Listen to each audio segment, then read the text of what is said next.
In 1995, the federal government committed to use a GBA Plus as a means of advancing gender equality in Canada as part of the ratification of the United Nations-based Vision Platform for Action. In developing policies and programs, it is critical that we understand and challenge our own assumptions. Second, promoting education and recruitment. The attraction and investment in a qualified, diverse, and knowledgeable workforce seems timely. Thirdly, available and affordable childcare. Our five panelists today are here today to present current initiatives, visions for the future, and the lesson and best practices that can be drawn from the lived experience of Indigenous employees in the public sector. We have Martin Goulney, Deputy Minister, Aboriginal Affairs and Intergovernmental Relations, and co-chair of the Aboriginal Employees Advisory Committee. Charlene DeLittle, Assistant Deputy Minister, Solicitor General Justice. Callan Catley-Scott, Senior Advisor, Health and Social Services. Grace Mackenzie, Teacher Government, Counselor on All Mining Efforts. Cecilia Rebeska, Teacher Government, and Manager of Human Resources Services with the Corporate Service Department. We're going to start with Martin. Can you tell us about your work as the co-chair of the Aboriginal Employees Advisory Committee? Thank you, Nina. And first I'd like to thank the organizers of the event and everybody here for coming. This really is an interesting topic and a timely time to have this discussion given where we're at in our government planning. We know that this is something that deserves more attention. I'm going to keep my remarks and responses relatively short because I know there are people on this panel far more qualified to share their life experiences and their thoughts on this subject matter for obvious reasons, perhaps. But I do want to talk a little bit about, as Nina just asked, about the Aboriginal Affairs Advisory Committee and the work that our government does there. As Nina mentioned, I am a co-chair with the Aboriginal Employees Advisory Committee. Ernie Campbell, a fellow deputy colleague, is the other chair. And the work of that committee is really important, and the goal of that committee really is to have a bit of a sounding board with our Aboriginal employees and have the ability to have some discussions and inputs. And the result of that work is Ernie and I both sit on our Human Resources Deputy Ministers Committee, so we're able to take back the priorities and concerns of our Aboriginal employees. And it shouldn't be a surprise to anybody, but one of the things that our Aboriginal employees feel very strongly about is having an organization that is inclusive and representative. And it's not just for Aboriginal hiring and Aboriginal members, but that also extends to having some gender equality and other representative voices heard throughout our organization, because Aboriginal employees, perhaps no surprise, really do see the benefit of having an inclusive workforce, having an organization that at all levels there's representation for a wide variety of views and experiences. Aboriginal employees, including myself, really believe that that lends to a much better organization that is truly responsive to not just its employees, but in the case of a public government, the people it serves. So when Aboriginal employees sit down and meet and we hear issues, this is one of them, and this is certainly one that we're looking forward to engaging more on and working more on. So in a nutshell, I realize many people aren't familiar with the Aboriginal Employees Advisory Committee, but it is a structure that allows representation from Aboriginal employees from 6 regions, including Yellowknife. We meet face-to-face twice a year. We try to have at least quarterly meetings over the phone, and agendas often are meant to address and solicit what are the concerns and what are the priorities. And again, no surprise, inclusiveness and having diversity in our organization is the #1 priority. You're talking about virtue calls and how each region is able to bring forward some issues. Can you tell us more about that and in your mind and for the community, what are the barriers that Indigenous employees are facing in obtaining senior management positions? Sure. So we do have representatives, as I mentioned, from all of the regions, and it does provide that opportunity for that sounding board. We do have and try and have a representative participation on the advisory committee. So we do try and have staff at various levels and various experiences across program departments to get that broad view. And often what we hear about barriers, there's, and we have to be, I should be really clear that the Aboriginal Employees Advisory Committee isn't an advocacy group in the sense that Aboriginal employees can go to their to members and pursue grievances. We have other processes for that to happen. This is really to allow the members on that committee an opportunity to hear from their colleagues and some of those experiences. So please don't.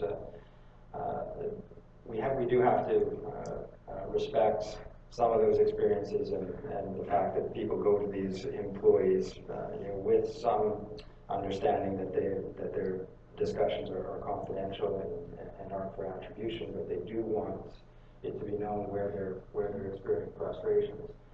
And some of those frustrations, and this is has to be treated as anecdotal, but it is important because it does, as I mentioned, feed into broader discussions. So often we hear barriers to advancement. I think the number one barrier that Aboriginal employees feel is around the criteria for hiring and job requirements.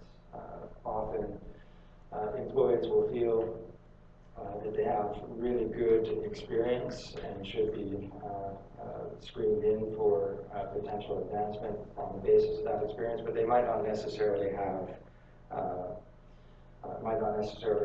the formal educational requirements for consideration. And that's a theme that certainly comes up, and I would suggest that's probably the biggest barrier that we hear about.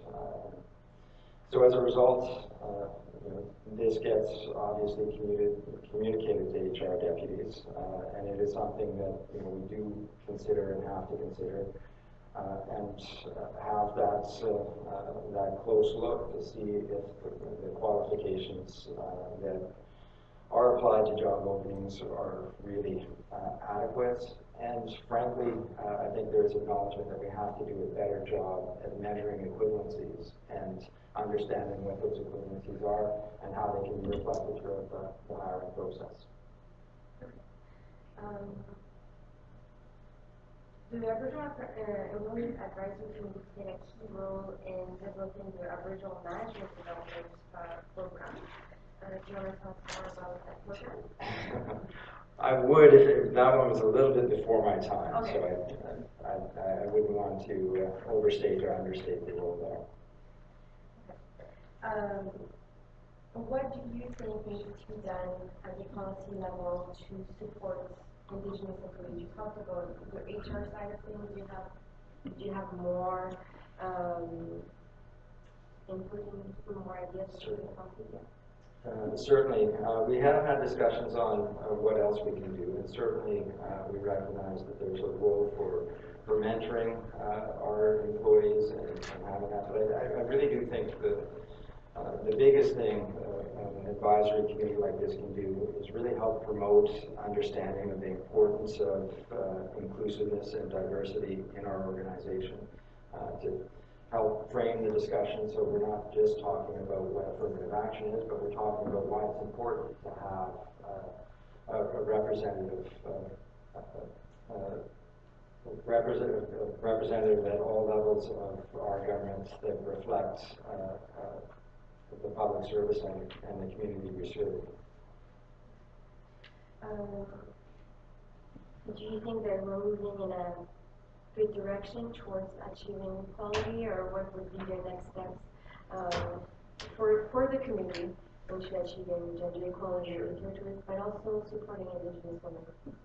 Absolutely. I do think we're moving in the right direction. I know the stats aren't satisfactory, and there's certainly room for improvement. But what is encouraging, and I think members of our committee find encouraging, is that when we look at the trends, they are definitely moving in the positive direction. They're not moving backwards; they're moving forwards when it comes to questions of closing those gaps. So that is very encouraging for the committee and for myself.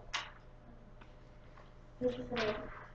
Charlene, you have spent the last 16 years with the Department of Justice.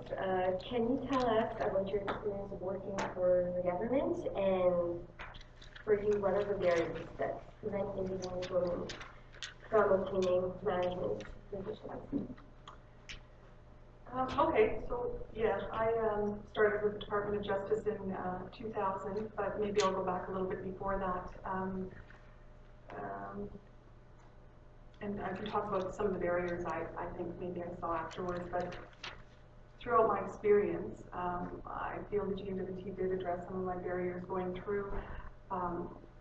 I started as a summer student, and I think this was a really good experience for me. I started in the Department of Finance first, and then Justice. So I had to, I learned how to put together a resume, an application, a cover letter type thing.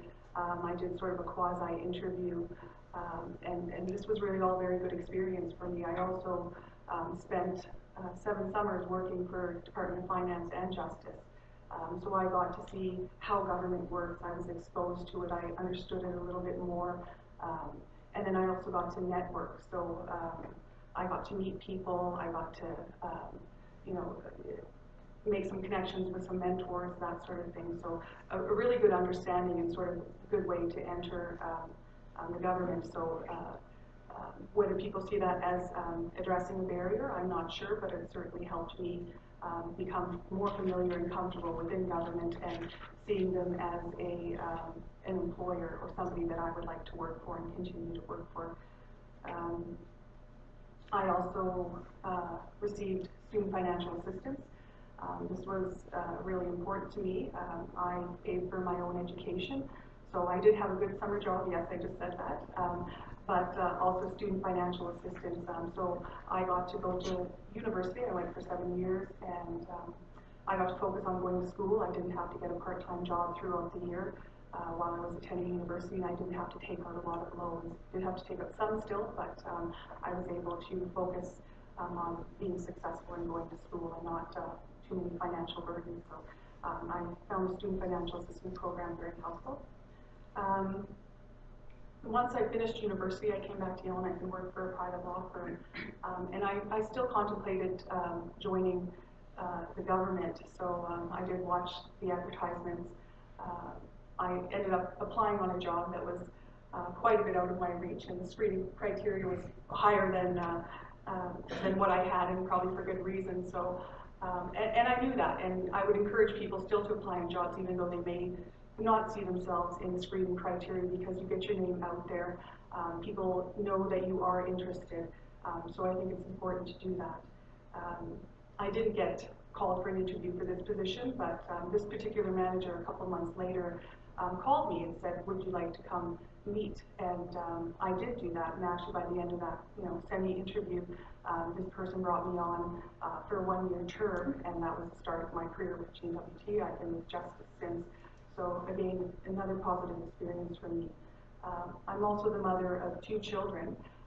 So I had 2 maternity leaves. That was my choice, but it was supported by my employer. And it was a great start for my family, so something that helped me succeed. And I'm sure my family appreciated it as well. So, and then just lastly, I'll mention, Nina mentioned the Aboriginal Management Development Program. I was in that program from 2014 to 15 as an associate, and I'm now the Assistant Deputy Minister. But this was a really good opportunity for me. I did have to apply on it and compete for it. I didn't just walk into it, but it was a very good program. I had a year's experience. I would call it a safe way to learn. I saw high-level decisions being made, sort of the strategic input in there, and I was part of that decision making, but I didn't have the burden of making that decision yet, as I now do, I guess. But it was a very positive experience for me, and another really important thing that I hadn't seen throughout my career with Justice was the person I actually replaced was an Aboriginal woman, so that was a fantastic opportunity for me to have and to work alongside her, and I hadn't seen that before, so it was really nice to see myself somewhat reflected in my position. So those are some of the, I guess, ways I think NWT does address barriers. Yeah. Perfect. I was going to ask Martin that question is when people go through the program, do they access the management position? But you just answered that, so I don't need to ask you that now. The second item that you touched on was seeing the NWT as a place of employment, a choice of employment. Through my research, that's what we discovered is that oftentimes Indigenous women may not see the NWT as a place that they should work, so thank you for sharing that. In your mind, what are the barriers and things that prevent Indigenous women from reaching those senior management positions? And I probably should have said, first of all, these are based on my own experiences, my own thoughts, so that's where I'm speaking from. I don't research in this area or work in this area, so I can only speak to my own experiences. But one barrier that I thought about, and I think Nina mentioned sort of a version of it in the paper, an unconscious bias for young Aboriginal women, and whether it's assumed that they can take on leadership roles. I find that they can be overlooked or underestimated, and that can be really discouraging for especially a young Aboriginal woman. If they're just entering the government, they may decide not to work there because they won't feel valued, or if they're in the government, and maybe being passed over type of thing. It's a little disheartening, and one starts to, it can affect their self-confidence and desire to continue. So, and that's not a good thing for the government either, because as Mark said, we want to be representative of the people we serve. So certainly, I think our voice is an important one, and one that should be there. But and I again would like to see myself reflected in colleagues, supervisors, sort of thing. But I have worked for the government for 16 years. I have been asked to work for an Aboriginal organization over that time, and I've also been asked to work for private law firms here in Yellowknife. And I was very tempted, and I took some time to actually think about what would be the best for me, and I talked to my family, and I decided to stay with the government of the Northwest Territories. So I think that indicates that I do think they're a very good employer for sure, and I have had a lot of opportunities. I also think that many people tackle change in different ways. I think you can make change from within. I think my voice is an important voice, so I'd like to try to make that change from within. Some people like to make change from outside of the system, and that works too. But I chose to try to work within the system and have my voice heard and make that sort of change. So. And lastly, I want to know, in your perspective, what do you think needs to be done at the policy level to support Indigenous women, aside from, like you said, one successful program? Do you see something else?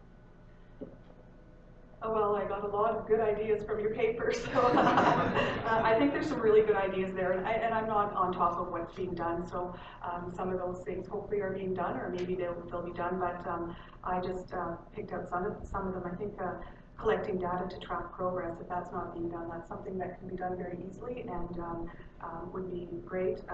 Career plans for Aboriginal women and yearly performance reviews, I think that's also a good idea, because it can give focus to the person herself, or let others around know just what she's interested in, or like some people are uncomfortable saying, I want to be assistant deputy minister, I want to be a deputy minister, but that's sort of a safe way or a focused way for them to share that and maybe let that be known and work towards that and get support for that. So I thought that was great.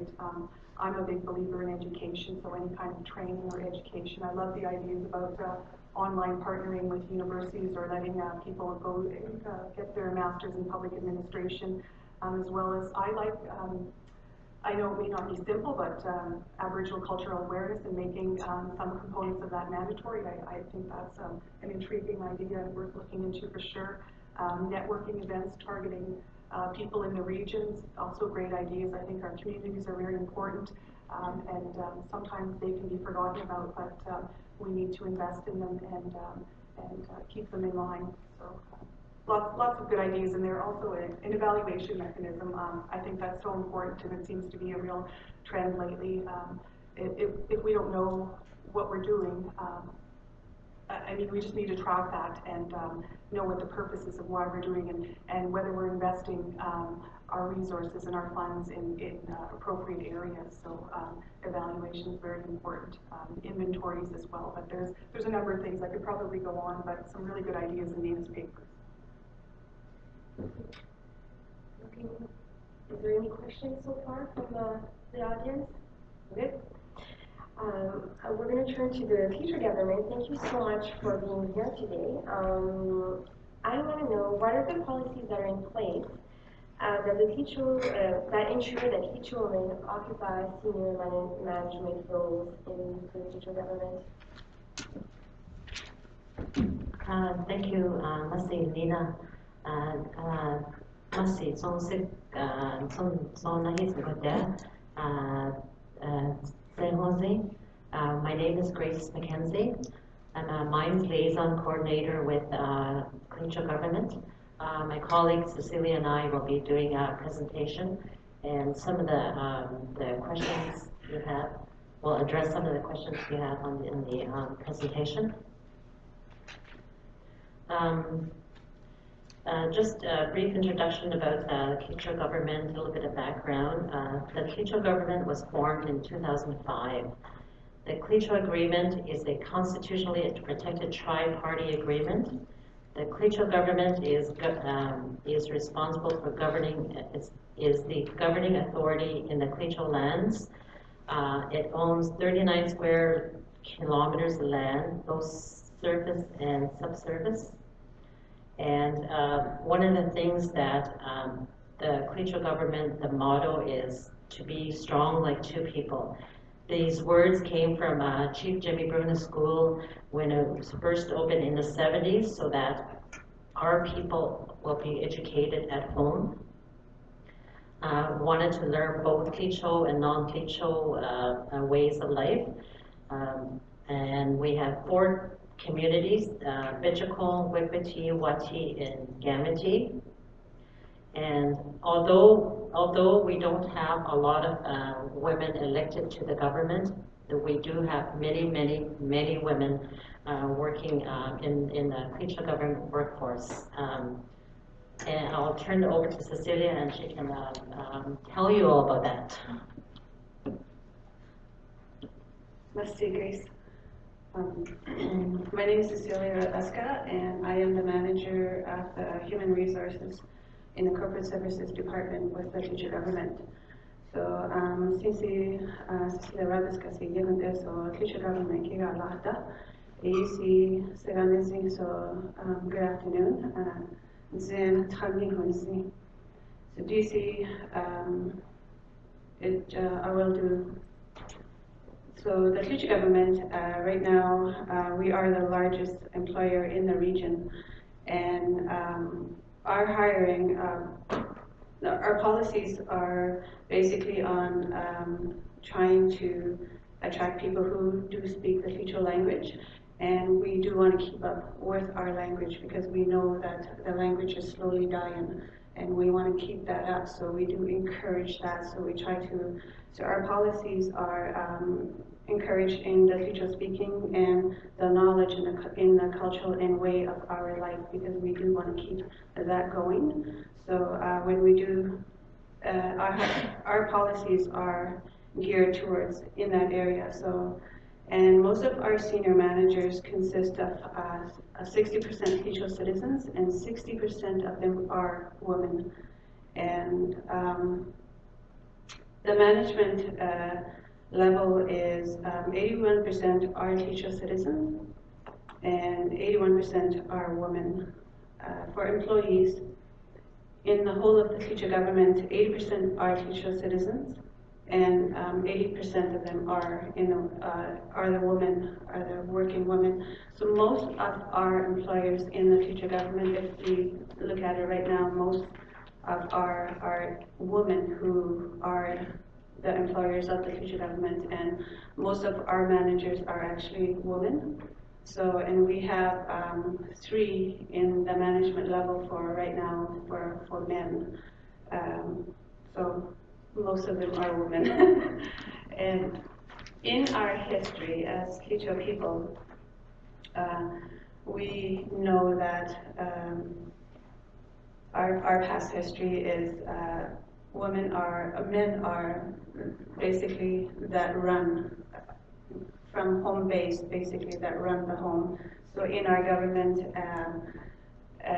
it's always been a knowledge where women are the background that do the work. So in our government, it's men that are in the political field, and women who actually do all the paperwork, all the administration. So we do mostly run the government ourselves, but it's women, are men that do the speaking in the political field. So the teacher woman and the education. So for the next slide, we have what we call a One Nation program for our students who are going to school down south and wherever they want to go to school. We do support our teacher citizens in this program, aside from what the government have for their SFA, so the Student Financial Assistance Program. So we do have our own that basically is a top-off program for our students. So most of these are in the post-secondary education program. So this has been in place since 1990.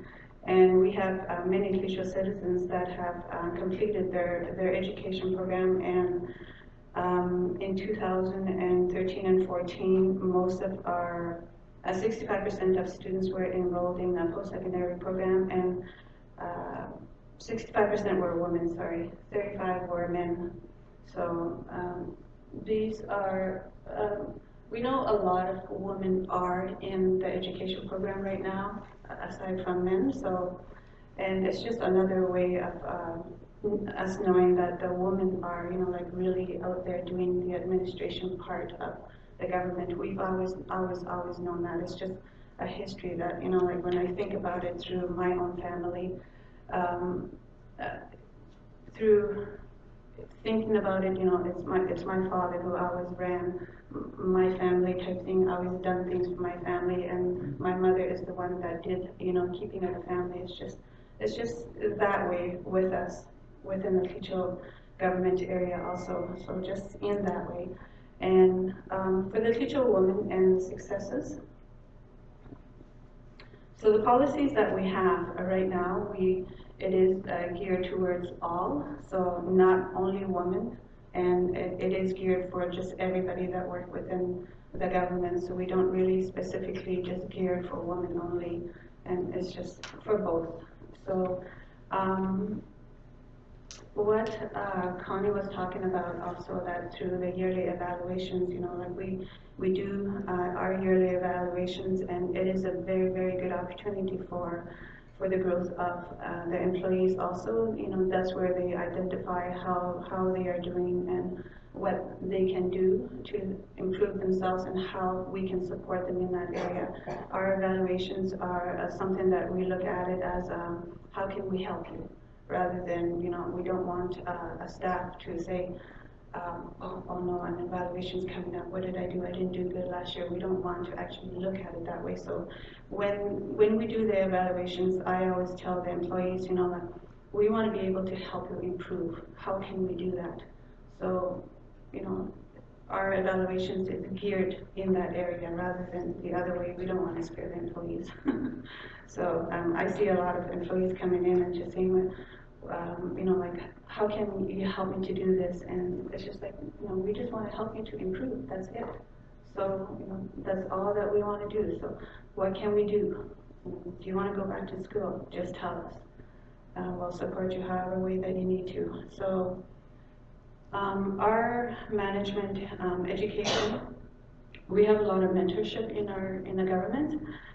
We have a lot of financial assistance for our students who do go to school right now in the Edzo High School. Most of our daycare is funded. We do have free daycare in all of our schools. So, you know, that really helps the mothers who are in school, the family members who are in school.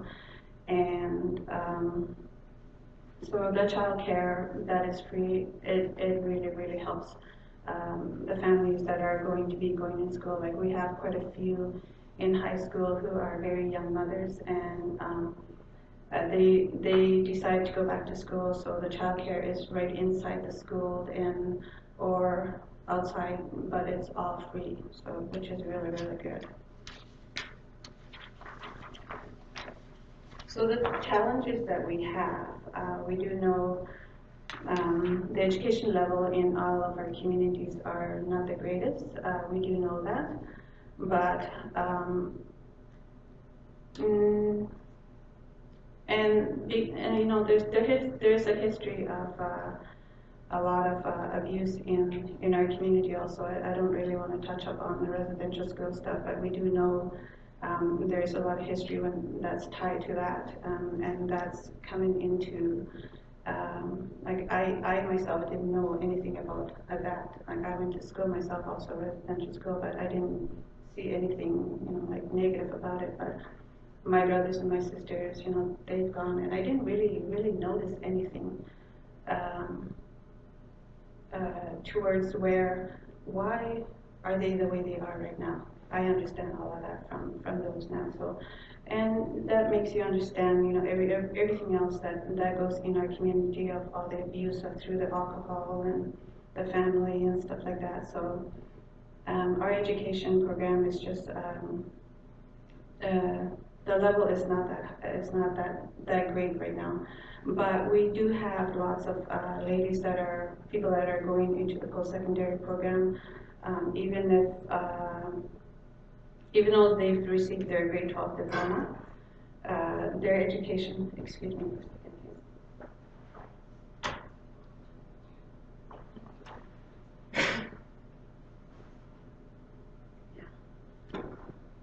I'll just elaborate a little bit here.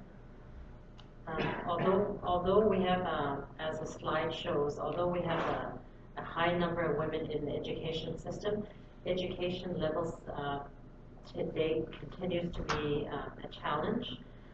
Many women have had to upgrade prior to being admitted to post-secondary programs, even though they do have their grade 12 diplomas. And that's one of the things that we continue to address. The other challenge for women would be opportunities for education and training are not always close to home, especially if you have families and children. And if you do online education, there's also challenges there. There's not if you're doing it alone, that to kind of push yourself to if you have other obligations. So that would be a challenge, and to even find help, outside help, like you could go through adult education. There'd be challenges there also, because if you're not enrolled in adult education center, the students that are enrolled are looked after first. So online education would be a challenge for us. The other one, the big one, is family obligations.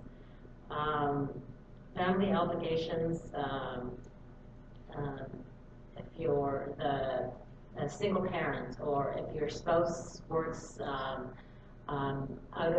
outside your community, those would be challenges also. Just to touch up a little bit on the challenges also, just to where Grace was on the online program. Through our work, we do have offer our staff to go to take online courses, especially in the outlying communities, because we don't have any place else where they can go for their education. So we do support when they go on online courses. And the challenges that we do have over there, like Grace said, is that because of the education level that they may have, the adult educators may be very busy, like Grace said, so, and they end up waiting and waiting, so our online courses we still keep that up, so that's just one of the challenges that we have. So we have quite a few staff in our outlying communities that are taking the online courses. So they do get their certificate program. The ones that we do have right now is the early childhood program, so they do take that on a yearly basis. So the addressing challenges is the adult women who are going back to school in their communities. So addressing the challenges would be the continuing education. So the women can take like I said, through the online courses, they go to the adult ed programs that we have in our community, and we have in 2 of our communities, they have the high school. So we do have our students, our employers who we do support them to go back to the high school, and they do take paid time off from work. And so they would go and take one course here and there. I don't recommend for them to take a couple of courses while they're still doing work, because that would be very challenging. So they still have to keep up with their schoolwork and all their homework, and on top of that, they have to stay and do all their work at the same time. So that is very challenging for them, but that does happen. So and that would be the education need for staff. So the summer student opportunities, we do have a lot of summer students that come to the teacher government during the summer, and even not in the summertime when they want to do their practicum programs also. So we do accept quite a few of those also. So the summer students, we are starting to do mentorship programs for the summer students also for management level. So, which is really, really good. And as I said, childcare is actually provided in all the teacher communities. So, and even for our staff who want to be able to go back to school, and also when they do take short training courses, so we do provide daycare funding for them also, or not daycare, but also childcare funding for them also if they are taking training a day here or overnight in all the communities or even in Yellowknife. So that is something that the staff really enjoy. They don't have to worry about their kids when they are at home. They would be taken care of, and the funding doesn't have to come from them. We would pay on their behalf, so which is really good. So going forward, the policies that we do have in place, we're going to be continuing to build on them and improve on existing policies. So they are a living document, just like our teacher agreement. Teacher agreement is a living document. So just like our policy, we improve on it here and there. And as the staff are asking us, we don't have this, how can we improve that? So we just improve our policies, and we have right now management development programs. Even today we have quite a few staff who are taking a management course that's through so many modules that's happening right now, and we have I think we have 2 that's happening right now for managers, and one of them is in Banff. Not everybody even though we say Banff, not everybody likes to go over there. It's amazing. And it's just because of the family challenges that they have at home. You know, they have kids that they are responsible for.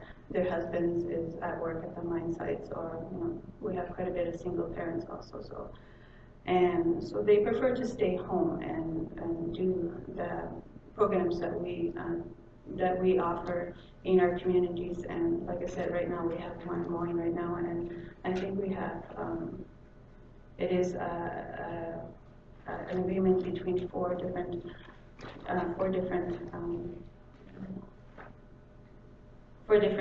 companies that got together and decided to do a management program. So we have about, I can't remember how many we have, our managers attending right now. So also the financial management training for the students. What we are doing, what we want to do is actually, we know there is a history of when you go to school, when you're first time going to school, you know, you get all this money. It's like, yeah, I have all this money. They don't know how to manage it. So we're going to be, you know, doing management training, financial management training for the students that are there. So so that this way at least, you know, they know how to manage their money, and they don't have to worry about where can I pay my rent, and where can I, you know, get money for food for next one here and there. Even though, you know, we have the top-up program that we have through the One Nation, even though we do have that, you know, like first-time students, they get all this money. You know, like when my son went to school, it's the same thing. So it's a first-time students, they need to know how to manage their money for their whole year. So if we can do that, then they shouldn't be worrying about, you know, like where can I get money for food if they run out in that first week, you know. So that, and becoming an employer of choice in the region. I'm going to get Grace to speak on that one. Let's see. The Clecho government, as I first mentioned, was officially formed in 2005. So we're still a very young nation with a lot of history. Our way of life is very important to us. The ability to learn from our past, learning from our past, learning from the Western world, and we want the Clecho government, and we're going to make the Clecho government the employer of choice in the region. We're still young, we're not there yet, but we will be there. And you know, like what Nina said, Indigenous women are leaders in the communities, and in our communities, you know, we will, and we want, and we will continue to strive to be strong, like two people. Masicho.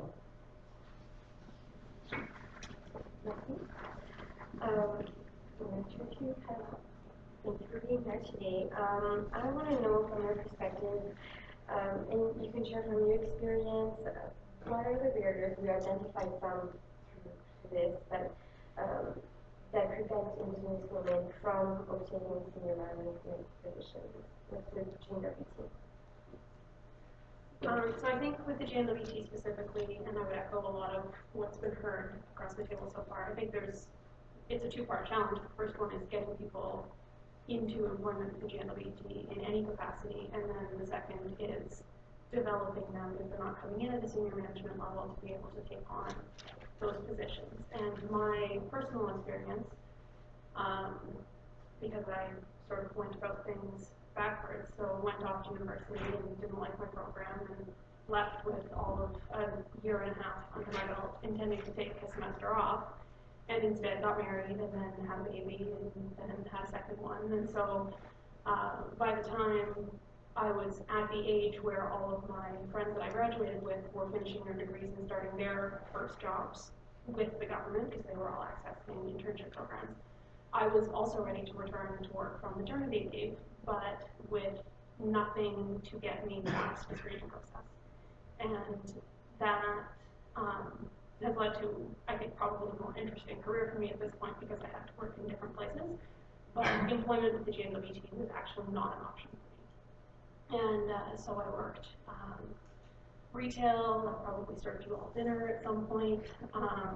I went, had a really interesting opportunity to work with the Shinto when they were first getting started, and then did a couple of years with one of the diamond mines. But I had decided at some point in there that the government was where I wanted to be. It was where I could see a lot of opportunity for working on things that were important to me, for making a difference in my community and in the North generally. And I tried in various ways and tried applying on positions that seemed like they were a good fit for my experience and my interests and my skill set, and didn't screen in. Spoke to different people to get advice on how I should be reframing my resume, my cover letter, how to get a foot in the door, called people and asked about the competitions they were running. Took people up on the advice that I got, which was just apply for any entry-level job, and once you're in the door, then there's great supports available. And discovered rather humblingly that while I was working actually in a fairly senior supervisory position with my current employer, I didn't screen in to be an admin assistant with the government of the Northwest Territories. So I did eventually join the government of the Northwest Territories just about 3 years ago now, and that was through the good fortune of continuing to have conversations with people who were in positions to be able to make hiring decisions, and having the benefit of a deputy minister who was looking for a senior advisor. That senior advisor positions are generally not staffed through open competition, they tend to be done through direct appointment. And the deputy believed that my previous experience was actually a great fit for that and was willing to sort of take a chance on me. So that, for me, has been key, but that required an awful lot of self-advocacy and pretty varying, depending on the day, levels of belief in my own capacity to actually have something to offer. And so I think that's something that really needs to be looked at, because it's a huge burden to put on probably a young woman who is maybe balancing family things, or has minimal education or previous experience, or has one or the other but not the combination of the two, to be able to maintain that level of persistence. Having gotten in the door, then I've had the benefit of not just my direct supervisor, but people that I work with generally be incredibly supportive and give me great mentorship throughout that job. I was brought into the position with a career plan in place, which included looking at educational support once I had been there for the appropriate amount of time.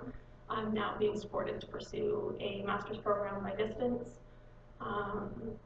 things like that. So I actually think, and I would echo Charlene on this, that the government of the Northwest Territories has really excellent supports in place for its employees, but struggles with bringing in the diversity, not necessarily only at the senior management level, but even for the entry level things. And a recent example that's not just for me personally, but we, within the Department of Health and Social Services, had, when I started, I think 1 admin vacancy, and then 2, and then 3, and we just kept running competitions and not getting anyone. And we were getting hilarious applications. Like, we couldn't screen in a single P1 or P2 candidate, but we would have P3s that were applying from other places and wanted relocation assistants to come and be an admin assistant, so we kept canceling and running them again. And after about 10 unsuccessful competitions, we finally decided, well, maybe it's actually that we're not doing something right, and looked at the job description and reworded it so that it was intended to be an entry-level position. So why do we have education requirements on this that require someone to have both previous GNWT experience and an admin certificate, if what we're really looking for is someone who's going to have a great attitude and a lot of desire to learn and to excel in the role? So we reworded that as a training position. It said we would accept any and all previous education and work experiences. Managed to staff 5 positions. That was just about a year ago now. They were all P1s and P2s. We've had 100% retention and have been able to put through mentorship opportunities and opportunities for advancement so that they're having chances to work at the minister's office. We have one who has just begun a developmental transfer assignment into another unit in a more senior position.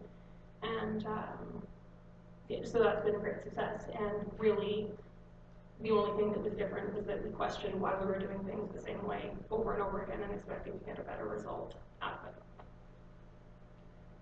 Thank you. What do you, aside from the one example that you're giving us, what do you think needs to be done at the policy level to support Indigenous women? Well, I think again, there's lots of support once you're in the door. So having education support, flex time for people who might have family responsibilities or no other options for picking their kids up after school or any of that. Transfer assignments and mobility between departments, that's all available. I think a challenge is that those are generally dependent on supervisor approval and operational requirements being met. So even with the best of intentions, if you're in an environment where you're understaffed or under-resourced, it's not always possible for those things to be approved. So I think looking at ways to mirror the success that the Associate Director program has had or that the Management Development program has had, but at all levels, so that it's not like once you've managed to work your way up to a certain point that you're able to really access targeted programs, but that at any level, all of our people are assets, and so all of our people should be able to be supported throughout their careers. Also, if you get people when they're fresh into being there, you're more likely to keep them because they feel like they are supported and they're committed to working and moving forward and continuing to develop and grow into other opportunities. I think some of the things that the NWT is starting to do, so I know on some competitions they're looking more at competency-based assessment rather than does this experience translate to this experience. And I think one of the big challenges that there's probably some creative ways to look at is, I mean, all the studies say whether it's implicit bias or not, you tend to hire people who are like you, and that's because what you're able to measure and to recognize as being a credential is what you understand. So if you have experience working in a particular sector outside of the government, then if you have someone applying with experience there, you know exactly what that means. You're not taking a risk on it. But I think if there's not diversity in a hiring committee, it's hard for that to really be understood. And one of the things I think I've said in every job interview I've ever had is that some of the best and most transferable experience I have is from when I worked at McDonald's when I was in high school, and everyone always laughs at that, looks at me like I'm crazy, but if you're working in a high pressure job, it doesn't matter what the pressure is or how high the stakes are, you cannot get better at learning how to handle that on the fly than working fast food on like a Canada stat holiday or something when you're lined up to the hospital. And no one understands that except for one person who had worked at a Burger King. Like, yes, this is true. This is a great experience. And so having a range of people helping to make the decisions. So I think that, of course, you have to have the supervisor be part of the review committee, but to the extent that it's possible to have someone from outside of that department or outside of that unit, I think the lack of Indigenous women, particularly in senior management, is self-perpetuating because if you do not have any Indigenous women in senior management deciding who they're going to hire under them, then they're not going to be bringing people into those positions otherwise. So I think having that representation throughout our staffing competitions is a huge opportunity and something that should actually be relatively simple to implement. I like that the Government of Canada website has information about the gender-based analysis plus and a workshop to take. There's 7 modules and there's one specific to policy writers or researchers, and I really enjoy the policy writers one because it does talk about how we use our own experience in learning rights, so we want to make sure that we don't only use that. So that was a great tool that I found that was readily available in Canada. The Swedish websites are in English too. Martin, I want to conclude with you is like, what are the next steps for the community? When's the next meeting and the next report? Thanks. I should look to my support from HR. I mean, I should mention that the committee is very well supported by the Department of Human Resources, so we rely on them heavily for helping us stay on track and organize the meetings, and I don't have the next one on the top of my head, so I have to apologize. But there will be one soon. And I can commit to take back much of this discussion that thank you for allowing me the opportunity to share it. And it does, I think, resonate and well resonate. It does echo a lot of the discussion that goes on in that committee, which then gets carried forward through myself and my co-chair to the HR deputies meeting, one of which is going on right now, and I'll be joining late. But the next steps will be to report some of this back. And I thank everybody for their contributions. And I particularly like the discussion on some of the best practices that are emerging, and I do recognize they're emerging. There's a lot of work that can be done for improvement and highlighting it. I just want to echo and highlight one of them that Kyla mentioned, and that is the competency-based approach to hiring, which I do think is going to be tremendously helpful. And I can only speak from my experience, and it is anecdotal, but my experience in doing those interviews with candidates, it does allow us as a hiring committee to draw from the experiences and see the connections to those equivalencies that you weren't able to do before with other approaches to hire. So again, very encouraged that the trend lines will be moving in the right direction. We're open to questions. If the audience has any questions for our panelists, please don't hesitate. Nina, I'm wondering where this government's at in terms of gender-based analysis. I know just over the years there's been a lot of discussion, but where is government at? Sure. And I can speak to this, but I do have to qualify it. I'm not directly involved in the gender-based analysis component, but I do have, within our departments, we have a position that supports the work as a special advisor to the minister responsible for women, and one of the roles for that position is to move that piece forward within our government. Unfortunately, we're staffing that right now, looking at options. So we do recognize that is one of the pieces that has to move forward, and we're looking forward to that happening. We also should recognize that we do have a minister responsible for women within our government, but it's kind of a unique ministerial portfolio. There is no specific department of women. So we do rely on other ways of engaging and getting that input through other organizations as well. So I expect much more collaboration. It's still fairly early days in the life of this new government, though, where we do recognize we have some holes to fill.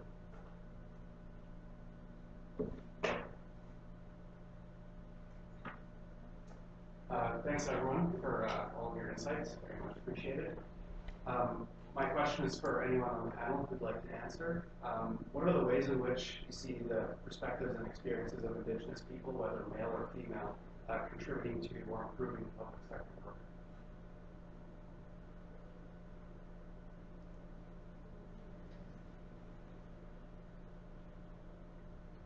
All right, I'll go first. Thanks, Don. And I do think it's a good question, and it's an important one to highlight that it is the very reason that we look for inclusiveness in our organization and diversity in our organization. So those perspectives can be heard and can be considered at every level of our organization. And in particular, we do have to recognize the need for it at senior levels as well. And I think that Aboriginal perspective often that I see and hear is different. It does have can have often a different focus than you might hear from perspectives from employees that have different backgrounds and different priorities.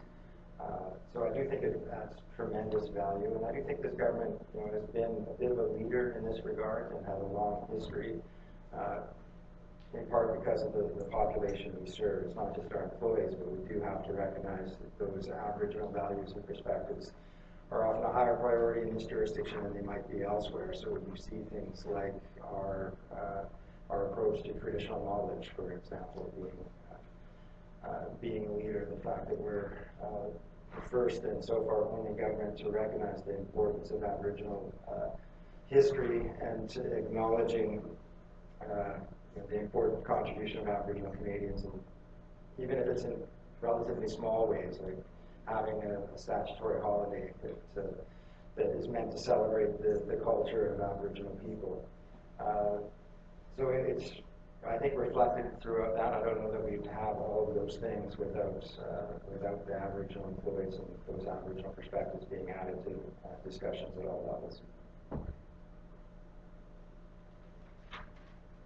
I can just, I'll just add a small comment as well. And I just think it's a large percentage of who you serve and who you represent. So if their voice is not heard, if they're not part of the system, you're missing that piece. So I think it's almost as simple as that. I would just add to that, I think because there's such a gap between what our political representation looks like and what our public service looks like, even if decisions are being made by a fairly representative group of elected leaders, that direction then goes to the public service to implement, and it cannot be well and effectively implemented if the people responsible for doing that work don't have the balance of perspective required to really understand the direction and to be able to roll it out in the most appropriate way. So I think it's essential not just to good service to the people, but also to really respecting the effective government that we have and making sure that its direction is carried out in the way that it should be. Can I add on to that? I think we need to take a look at it and say, yes, elected leaders do provide direction, but before that happens, a lot of times it's the civil servants that provide direction to the elected leaders. Going through the process now with the new government in place, how many of us that are in the civil service have been working on making sure our respective leaders are being briefed? And so who is actually doing the influencing of making those decisions? And so I think at the end of the day, yes, direction does come back, but a lot of times it's direction that we want to receive. As an employee, maybe I shouldn't say that. But that's the reality. A lot of times it's the civil servants, and in the communities, we often hear people saying, oh, it's those people in the ivory towers and Yellowknife that are making the decisions. To a certain extent, there is a bit of truth to that. And so if we have more Aboriginal representation and Aboriginal women in those decisions, influencing those directions, then yeah, it will be more represented. If we look at like I said, the website, the Government of Canada website, it talks about GBA process, challenge assumption. One of the sentences, I'm just going to quote it, this is for public policy writers. The assumptions we make as individuals can affect our work, and it can affect public policy by unintentionally privileging or disadvantaging different groups. I just had something to add here. With the Quechua government, there's elders advisory groups, and they're present in schools. They're so that they can teach the young people work ethics, their way of life, and so that they're as they go through the school system, working for your people. Working for your people is really important, and whether you're on the land, teaching young people, whether you go into the education system, working for people, having good work ethics is what the government tries to do.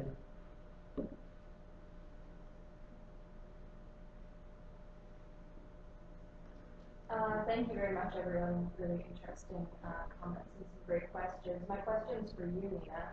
I'm wondering, in your paper there are some really specific policy recommendations and some things that are very tangible. And I'm wondering what the uptake has been on that since the paper has come out, and whether there have been some follow-up conversations with people from the NWT about how to bring some of those things into fruition. Yes.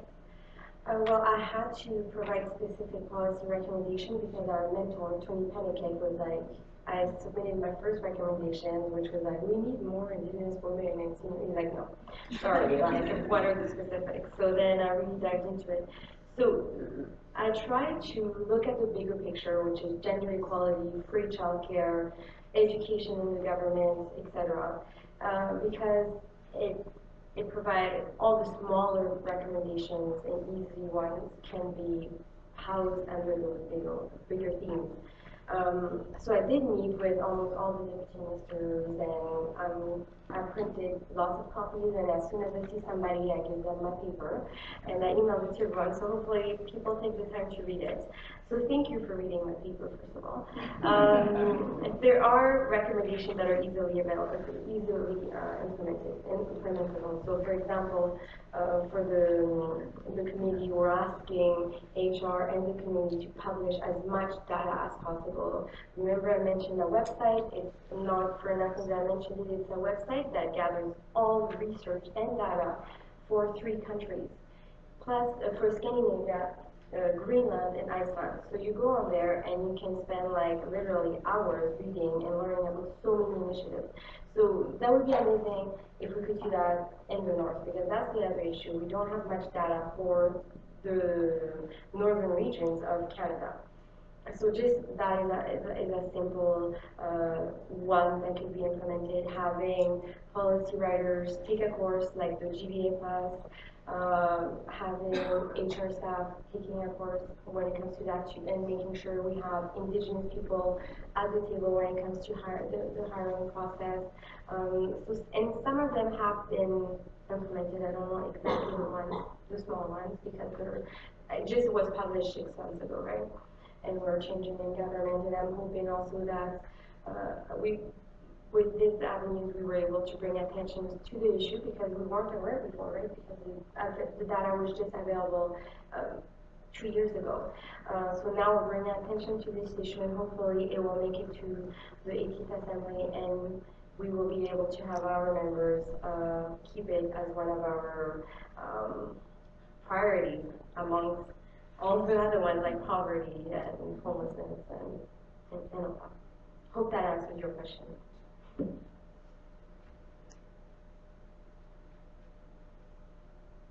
I have one question for Grace and Cecilia. Thank you for this fantastic panel. This is just a really amazing panel, and I've learned so much, and I just want to thank you, Julie, for that. My question was looking at the stats for the Kitchener government. I was just struck by the statistics. I think you guys are doing an amazing job, and I had maybe a different question earlier before I saw those, but my question now is, with the federal cabinet being 50%, men, 50% women, having that nice kind of 50-50 balance, doesn't look like much when we kind of compare it to those wonderful stats. What impact do you think that has for young Klecho women leaders in the political realm? Do you think that has an impact at all in terms of their aspirations, or what can you offer on that? Okay, must see for your question. I think when you, like from my own, when I look at that,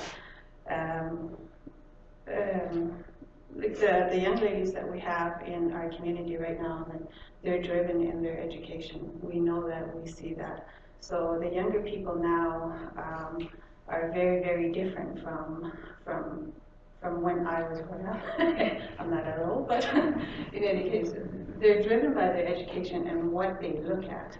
Like that part of it where, if we look at it, the teacher government right now through the assembly members, they're all men, and most of them are men. We do have like one lady that is sitting on the assembly right now, and before that, the members before that, we had, we had two. But the younger people now, when they look at their education right now, like we see that their drive for their education, and I find that they are very, very different in the way that they're thinking right now. They know that the education is very, very important. As in when I was growing up, I knew my education was very, very important. I strived to get my high school, and I had to get that in Yellowknife here, and I had to get away from my community. And to me, just striving for that, that's all I wanted to do. Because I knew when you get very good education, you'll get in a very good job. So the kids nowadays that are growing up and that are in school, like their drive for their education and wanting to be something in that area, because the government right now, when they look at our teacher government, we are our own government.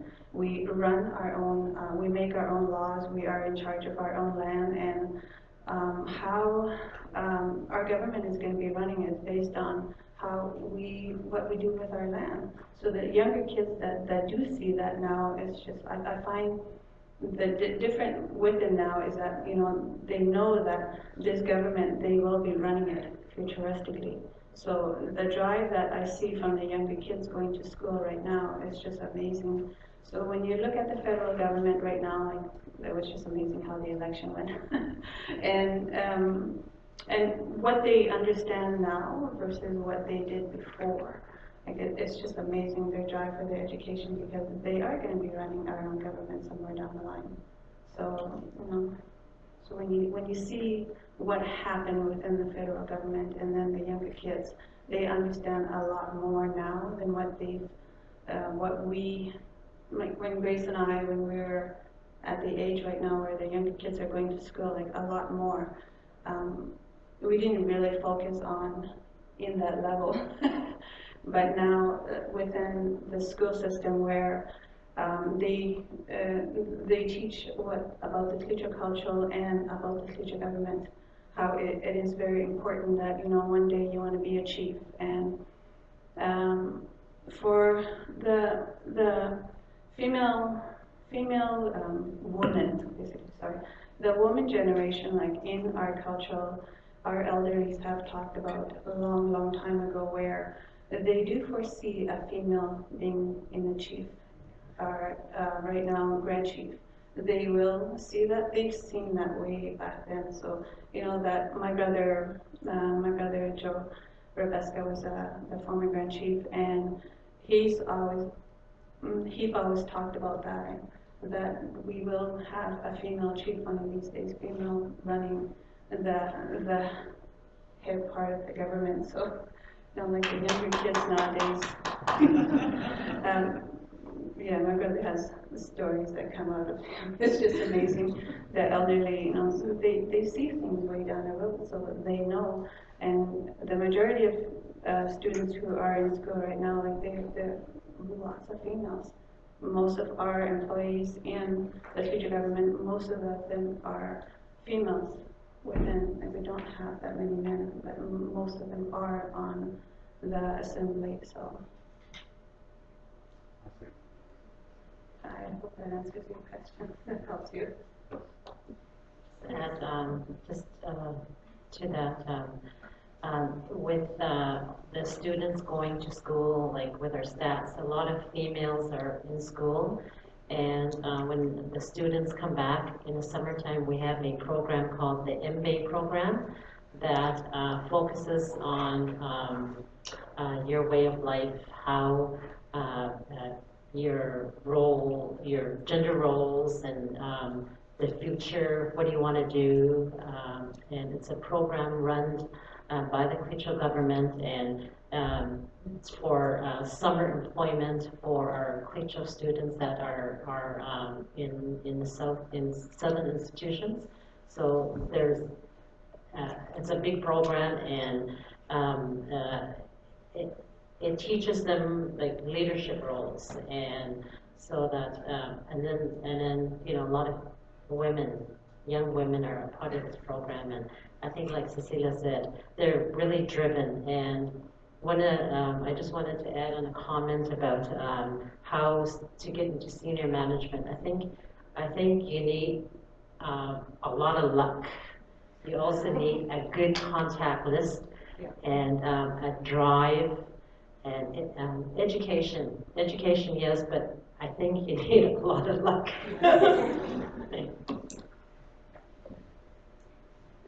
Well, thank you so much for staying, everyone, until 1:30.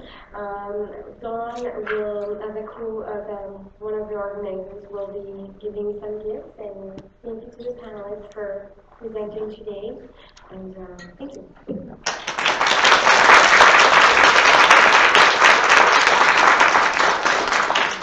Thanks again for everyone for volunteering your time. As a token of our appreciation, IPAC, NWT, and Deninaho have compiled a stack of books on related topics to our theme today.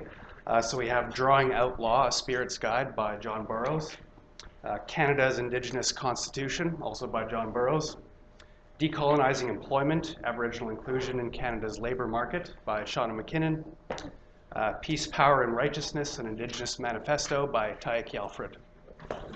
So thanks everyone for coming.